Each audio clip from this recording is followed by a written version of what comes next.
What's up, everyone? Welcome to another episode of Brown Girl Green, a podcast where I interview diverse and dynamic environmental leaders and advocates about the importance of justice, equity, diversity, and inclusion, as well as creative solutions to address the climate crisis. I am so excited for today's episode because I got to interview my mentee. Her name is Alexia Leclercq, and she is an absolute superstar. It was awesome because we're both a part of this program with Tom's of Maine, which is, this company that makes the Tom's of Maine products. And they launched this incubator program, which I am a leader and a mentor in. And it basically provided different environmental justice activists with grant funding to basically work on grassroots environmental activism on the ground. And it's also like a multi-month mentorship program where basically we were paired with mentees, and I got paired with Alexia, and she is absolutely amazing. So it was awesome that I get to bring her on the show today for you all to also understand the awesome work she does. Some little things on her incredible CV is that she's led dozens of environmental justice campaigns, from passing national climate and chemical reform legislation and fighting for clean water to addressing aggregate mining, pollution, relocating toxic tank farms, and organizing mutual aid programs in her community. She is also the co-founder of the Colorado River Conservancy under Poder and a political education nonprofit named Start Empowerment. She has also done amazing work to reach hundreds of thousands of students across the US, and her work has been recognized on really big main stage platforms like Bloomberg, Washington Post, Yahoo, Guardian, and more. And yeah, she is just like an incredible CV, where she is doing so much work to empower her community, to do community organizing, and now is currently a graduate student at Harvard University doing work around liberatory pedagogies, which is an incredible, amazing phrase that I didn't really know what that meant. And she talks about it in today's episode on what that looks like in her work, how she embodies that.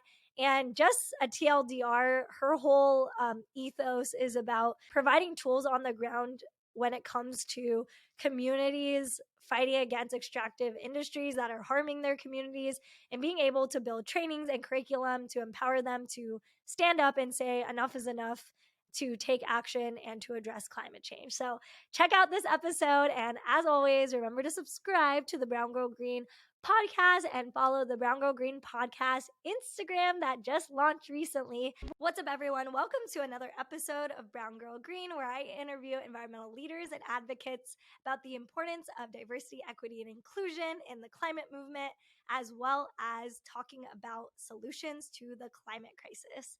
I'm working to change the image of what it means to be an environmentalist in the 21st century. I am so excited for today's guest. She is my mentee as part of the Tom's of Maine incubator program, but she's also an incredible leftist climate activist and does amazing community organizing work. And I am so honored to have her on the show today. So I would love if you could start off and introduce yourself to the Brown Girl Green podcast community. Yeah, thank you for having me. So my name is Alexia. I use she, they pronouns. I'm from Austin, Texas, where I organize around fighting environmental racism in East Austin with Poder. And then I'm also the co-founder of Start Empowerment, and we're a radical justice-centered education orgs, and we work primarily with BIPOC youth to make sure that they have access to environmental justice education and then the tools and trainings to have the skills to advocate for what their community needs. Well, thank you so much for joining us on the show today. I absolutely love all the work that you're doing. And I wanted to know if you could dive a little bit deeper into your upbringing and what got you into climate and environmental activism. Yeah, so I think a lot of it is kind of cultural and like founded in my mom's teachings. I remember, just learning about tree spirits and how we're connected to each other and the environment. And so I think for that reason, I always really had a close relationship with the outdoors and loved spending time there. And I actually also moved around a little bit before moving to Texas when I was 8. And I kind of saw the varying impacts of pollution in the different communities that I had lived in. For example, in Singapore, I remember like school shutting down for an entire week because of how bad air pollution was. Or when I lived in France, I got to like really run around in the mountains. And so just seeing that contrast and, where my grandparents live, I really saw the disparities in the pollution burden that people experienced. Yeah, and so in that journey, a lot of it seemed like you noticed a lot of like the harms that were happening and the injustices and felt like you had a role in that. What do you feel like you realize your role could be in that work? Yeah, I mean, I think I started out in eighth grade installing recycle bins at my school. I think it's kind of the thing that you're taught is like recycling. And I think from there, I had a more in depth understanding of the climate crisis and, the corporations that are responsible, the governments that are responsible, and the systems that are responsible. And found Poder, which is kind of the environmental justice org in Austin, and was able to learn with them through the Young Scholars for Justice program and organize with them and kind of get into organizing and advocacy. And I really love that because it felt like community, because at the root of Mhm. organizing is building relationships with each other. And I think that aspect of it just brought me a lot of joy, even though we were fighting these hard battles. Yeah, it was like in a way you found a home in the work that you were doing while addressing the harms that you were noticing happening to the communities that you care about the most. Yeah, that makes a lot of sense. And I want to know a little bit more about the research that you're currently working on. I know that education is a really important tool in the activism that you do. I wanted to know a little bit more if you could share that with the audience. Yeah, so I'm currently a student at Harvard and I'm focusing on liberatory pedagogies and really understanding how education can be used as a tool to advance social environmental justice causes. I think back in undergrad, I had the, privilege to be able to take really cool radical classes, on capitalism and colonialism and critical theory and things like that have really shaped my politics and my organizing. But I know that most people don't have access to that, or even to the Mhm. books or to that knowledge, or to those histories that are purposely not taught in schools. And so Mhm. that's when I co-founded Start Empowerment, because I really wanted to make sure that high school students and college students had access to that knowledge. And right now I'm furthering my research and understanding how like different Asian and indigenous ecologies in particular can be used to teach about climate and the solutions. Okay, you gotta dive a little bit more into that. Tell me more about that? A little bit of what you found in terms of like Asian and indigenous ecologies related to pedagogy. Tell me more. Yeah, I think, understanding cultural relevance in education and how, teaching about traditional culture is a huge part of solving the climate crisis, because our Mm, relationships with each other and how we function in society is deeply tied to what our values are, which is deeply ingrained in our culture. And so, how can we use that and how can we teach that in a way that is relevant to young people? And how mm. can we make that place based? How can we make it so that it's action oriented and project based and relevant? Yeah, I mean, I think that's a part of it, right? Like there's been a lot of this disconnect for those of us who are a part of diasporas, where we lost the connection to understanding our connection to nature, to community, to even self in a lot of ways. Mhm. And I think being able to connect the dots for people in some ways, it's not like it's a privileged thing, but like having access to things like academia and higher education allows you to be in those spaces of deep philosophical thought about where humanity is at this moment, but also knowing that like it is rooted in your own ancestry and they didn't need to be in like all these academic higher ed spaces to be able to translate exactly what we intrinsically know as human beings Mhm. and the need to reconnect to the environment. So it's an interesting balance where it's like you're using the tools to build frameworks, right, to make it more accessible for people. And I know that you do that in like your activism and your organizing too. It's like you're kind of you're straddling this line of both being in this higher academic Ivy League space, but also knowing that you have accountability to communities on the ground that might not have access to those spaces. How do you grapple with that line? How do you with having that kind of access, how do you translate that into your activism? Yeah, I think, I mean, even the choice of going to grad school was something that I made very intentionally. And it was really, I had, researched the professors that I specifically wanted to work with that Mm, were doing really cool work and accountable to their own communities. And so going in and knowing what knowledge I want to take, what resources I want to use, and how can I use that and bring that back home and bring that back to the people that, I care so deeply about and to the communities that need it. Because I think very often it is a very privileged place to be at, and a lot of the knowledge yeah. and resources stay within academia, and I think that's really deeply problematic.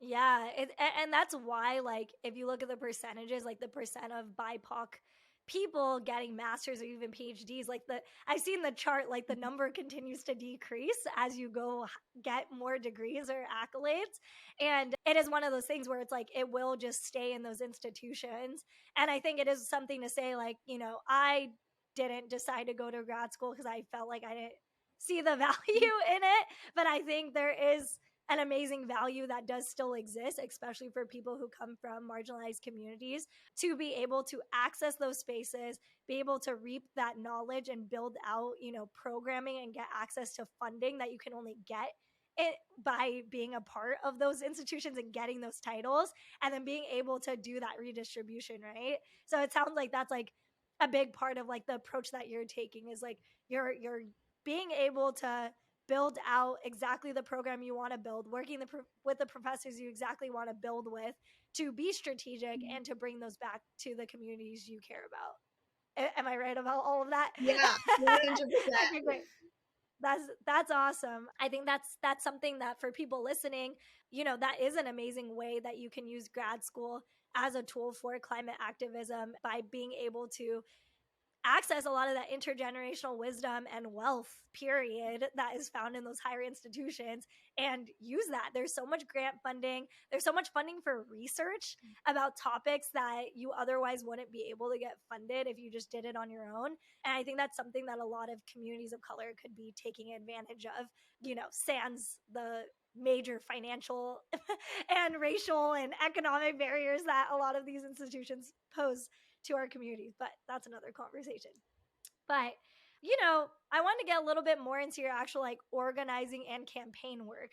So, can you tell us a bit more about your work organizing in Austin and Texas overall? Like what has been some of that work look like for you? Yeah, I think it's very much kind of like a response of, what are the current harms in the community? What is happening? I've worked on a couple different campaigns, from like regulation around aggregate mining operations to trying to relocate toxic tank farms, and currently really focused on the water issue in Austin's Colony slash like the Hornsby Bend area in East Austin. Tell me more about the water issue. What's going on with water in Texas right now? Yeah, I mean, Texas as a whole has some of the most contaminated water in the United States. There's Oh, over, a million people that don't even have access to tap like running water. And it's kind of shocking because Austin, has this image of being like liberal and progressive. But if you really look into the policies and the discrimination and kind of like the divide, you see a lot of inequalities there.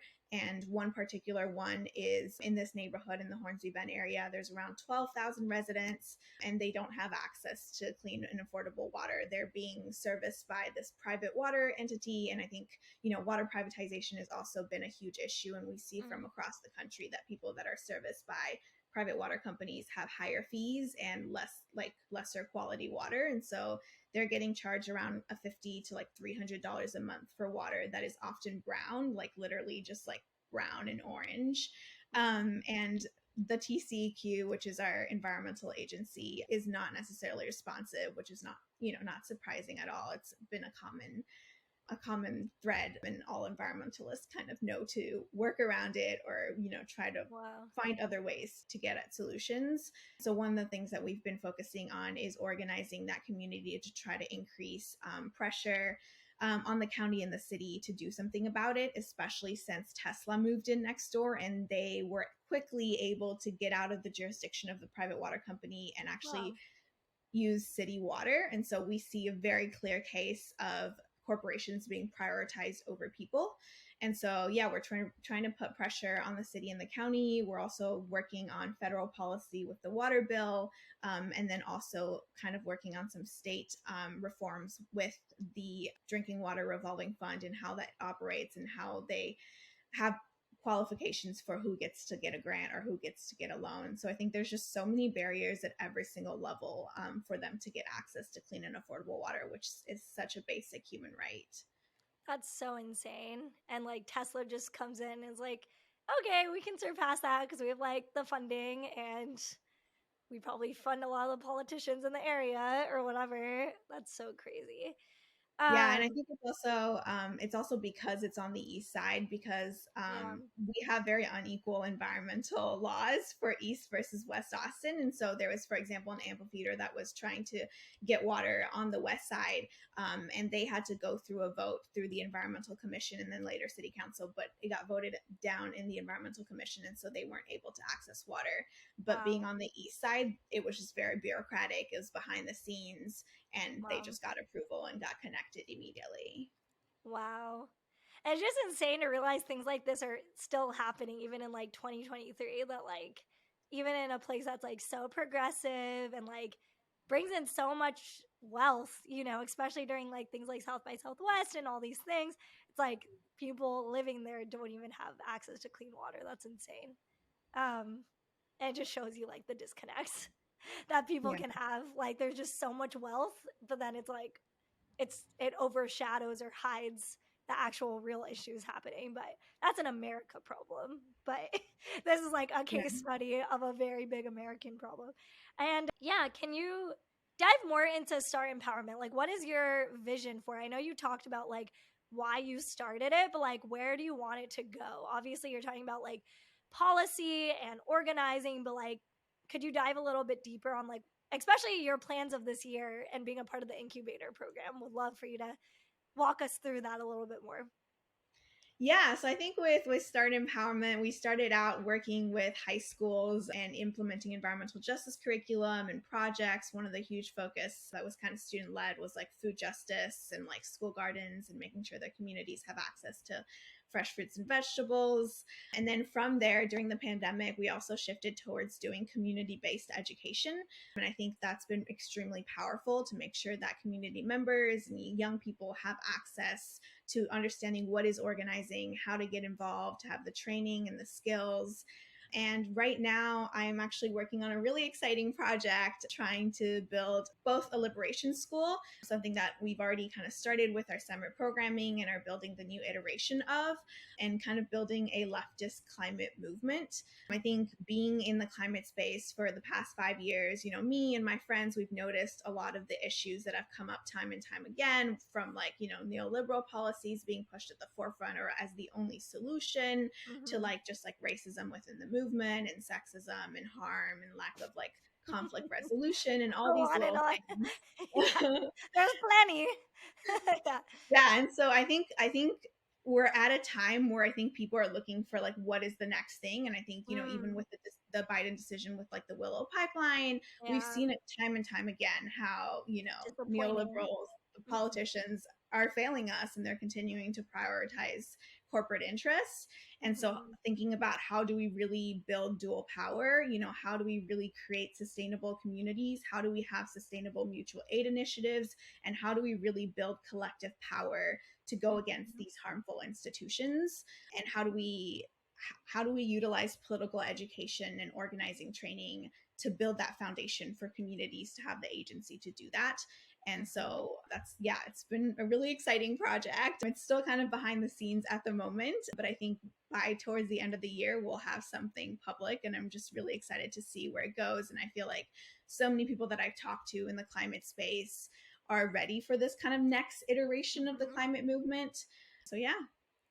Yeah, I mean, it's awesome what you're building. I mean, for people who are listening, what's really cool, we're a part of this incubator program where we got paired up as a mentor and mentee, and so we've been having these calls bi-weekly as she's been building out this awesome school to think about like how do you build an educational program that is very community and context focused to be able to mobilize people to work towards a more climate just future.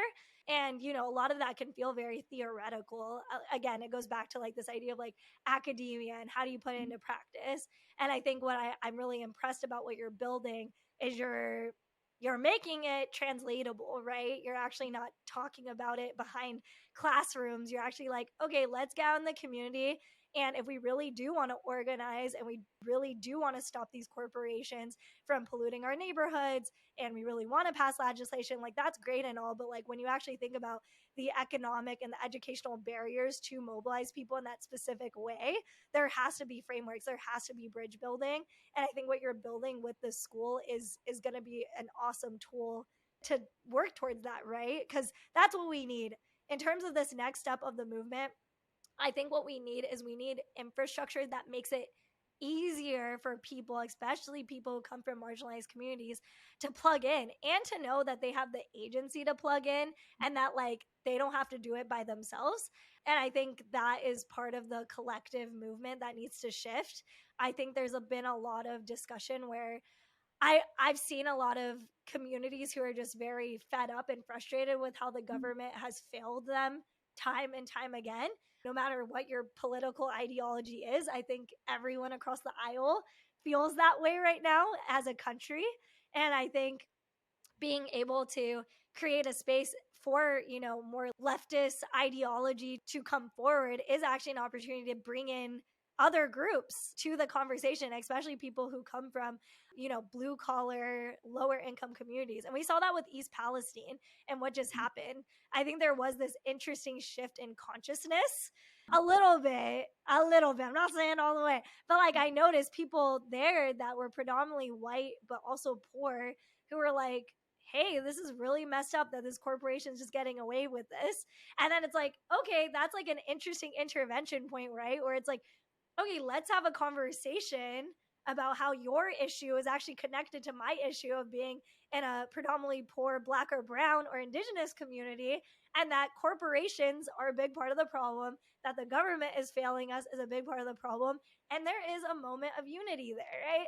And I think that is where I'm seeing things could potentially evolve into with the creation of things like unions, creating mutual aid groups, groups where people can donate and support each other. I think there's really big opportunities there that I think could really come out of this school or this educational program you're building, is bringing in people that maybe don't currently view themselves as quote unquote climate activists, but also view it as like it's wrong that this is happening to their community and they want to protect their family and their children. And, you know, you're creating this space for them to feel included in that too. So, anyways, that's my praise of your program, but also where I think things need to shift, right? So I'm just wondering, like, are those things that you've been thinking about with like building this program? Obviously, with like liberatory pedagogy, that can be a mouthful and people might not know exactly what that means. If you could break that down for people, what is a liberatory pedagogy and how is that being embedded into the school you're building? Yeah, I mean, I think, like you said, it first starts with meeting people where they're at, asking them about what they see happening in their neighborhood, what they understand. I think health has been actually a main one, especially when talking about environmental issues or even climate change, because health is something very tangible that people can understand, and how Right. their health might be impacted by pollution or all these different external factors. So I think it starts with meeting people where they're at, and then it kind of introducing a systems approach of like understanding the world and really tackling down and looking at like what are the root issues and what are the root causes of all these issues that you identify in their neighborhood. And so I think the first part is having that critical analysis, and then how do we shift that critical analysis into critical action and really studying movement history, because there's so much incredible movement history, you know, both in the US but also across the world, of people that, you know, were the most impacted and really came together and really organized and created change. And I think also organizing training, like there's a science, there's an art to organizing, there's an art to like forming those strategies, Yeah. you know, the organizing, kind of the strategy, the brain part, the storytelling, because that's how we communicate with each other, and then the action, and really empowering people to have agency to lead that change in their own communities. And so those are all different elements that we're incorporating, and also just making it a fun and joyful experience. And people love learning, from what I found, and people want more opportunities to continue their growth and continue to learn. So yeah. No, I love it. I think these are the things that need to happen. People feel so isolated and hopeless, but I think those are very valid feelings, but there needs to be something different. That's exciting to people, right? That's inclusive. That makes them feel part of something new. And I think education and organizing is an amazing space for that to blossom, where people no longer have to feel like, okay, there's nothing I can do. It's actually like, you're not in it by yourself. We're together and we're going to come up with strategy together, and we're not going to leave people behind. I think that that's a really impressive message to be pushing forward for people, to have hope that there's more that we can build, and there's so much more that needs to be built. So I love that so much. And so, from what you've seen, like you were talking about movements that really have inspired this work. What are some of those movements that really have inspired your organizing? Just for people to learn a bit more and maybe do extra research on maybe movements in history that we need to revisit, because everyone always says like history repeats itself, right? Because we don't actually study from like our ancestors like in the movement or activists. So tell me a bit more about the activists or the movement spaces that really have inspired you. Yeah, I mean, I think here, in the US, the civil rights movement is a huge one, starting from like the Montgomery like boycotts, looking at like the farm workers union. And I think the problem though is the way they teach us that history, they don't actually tell us about the organizing happening. They pick one person and they're like, Right. this person made a speech and that changed the world. But when you actually really look into it, you're like, no, actually people sat together, they came up with strategy and a whole plan. None of this was random, right? Like Rosa Parks staying on a park was not random. This was very much planned. There was a lot of back work that went behind the scenes, Right. and people really organized. They built, leadership teams that spread and that spread and that spread. And then they had thousands of people that, were a part of it. And so I think that's something that I've been kind of going back and like really reading and digging into, and like even thinking about like the Black Panthers, the Young Lords, Mm-hmm. initial mutual aid, and even the start of like the environmental justice movement in the 90s, and how, communities of color, those leaders came together to really shape the movement and, take on, the fossil fuel industry. I mean, even in Austin, like just looking at the history of Poder and how like 6 women of color were able to defeat like 6 of the world's largest oil corporations with like $2,000 is all that they had. And you Wow. really see that there's so many instances where like people power does win. And then if you look outside the US too, like fighting colonization, there's so much to look for. And so I would just say like pick a location, pick a contacts, Mm. and just, really dig into it. There's so many instances of people coming together to build power and then successfully get what they need and what they want. So yeah. Yeah, I love that. I love that. And you know, for young people who might feel like they don't know where to start, or maybe they don't currently identify as like an activist, or maybe that term might scare them a little bit of like, is that safe for me to engage in? Is it worth it for me to engage in? Like, what is your advice to them to just like get started if they might feel a little anxious with like getting involved if they don't even know people? For instance, like I know a big part of your program is going to be reaching out to maybe even people that like have never been in spaces like this before. Like, what is your approach to try to bring them in and create a comfortable space for them, and also like your advice to people who might be listening who don't know how to get started? Yeah, I think one of the huge things with what I'm trying to build is making sure that people have that space, because I don't want to send people into toxic spaces. And unfortunately, with the climate movement and any movement, there's, I'm not going to name anyone, but there are spaces that are harmful, That's and true. people kind of get really hurt and walk out and don't want to be a part of That's the what I'm movement anymore. saying. And Yeah. I think that's something we really need to talk about and actually address. Yeah. And so, I really think it's kind of hard when you don't know anyone or you don't know the politics of the city or the community, etc. Right. But I think once you kind of get your foot in, you can figure that out. And so I think the best way is to find someone you trust, Mm. that is already in the movement, I think that can be a really helpful way to kind of help navigate the existing groups, the dynamics, etc. But I think, yeah, with Start Empowerment, that's definitely something that we're trying to do and build up hubs in different local areas where we already have leaders that can kind of help guide, especially young people that are coming into the movement, and plugging in them into groups that are supportive, that, have a strong foundation and that are, doing the work. Yeah, something I found is like going even on like things like Eventbrite, you can like find talks happening in your city or your area that might be, discussing some of these issues, or even book readings, going to like local bookshops and meeting like local like authors who might be activists or advocating for certain issues in your area, and just like connecting with them and meeting people at those events. Again, if you are someone who has social anxiety, that might not be for you. But if you're very extroverted like I am, like I'd recommend that as a step. But if you're more socially anxious, there are like spaces even like online that you can plug into, like online communities, Slack groups, which I would love if you could plug any of the resources that you really like. But and we'll list some actually in the show notes. I'll make sure to include that, of just like some Slack groups people can join to like get connected with other young people, to learn about how to take action. I think those are good ways to start, so that way you can meet people if maybe you're nervous doing in-person engagements. But I think ultimately, like, to make some of the biggest impact, it is important to meet with people in person in your community. I know definitely that can be difficult even in like a pandemic-y world. So definitely, like, if that's not for you, like there's definitely ways to plug in still online. But yeah, if you can and you're willing to, meeting up with people like in your community just to talk about the issues happening and what's bothering you about what's going on, I mean, that's a great start.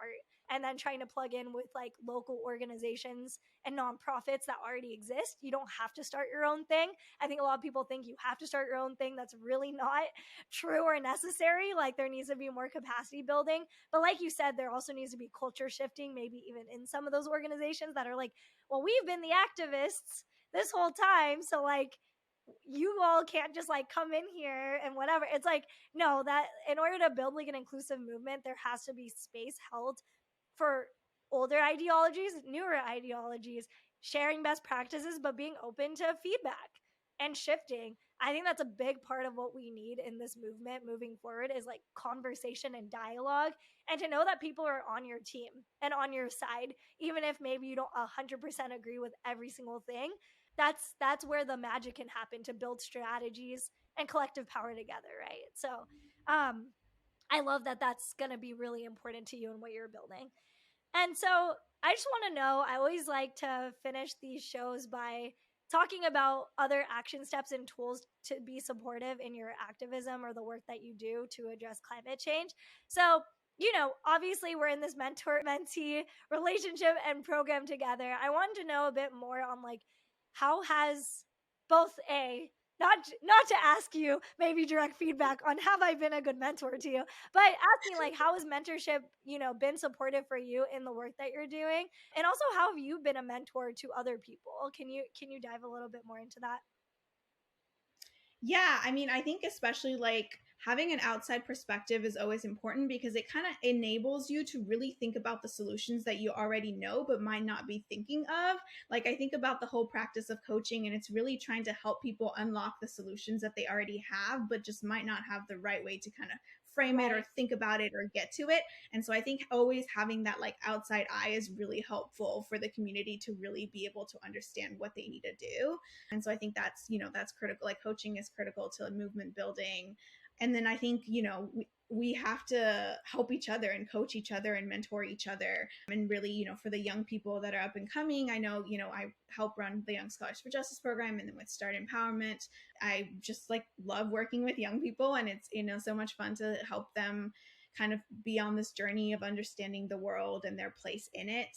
And also, so much of what I know about organizing is all the things that I've learned from my elders. Like, there's no way I would be the person that I am today without that knowledge. And so I think we owe it to each other to continue doing that and passing down the information that we know, and helping each other. And yeah.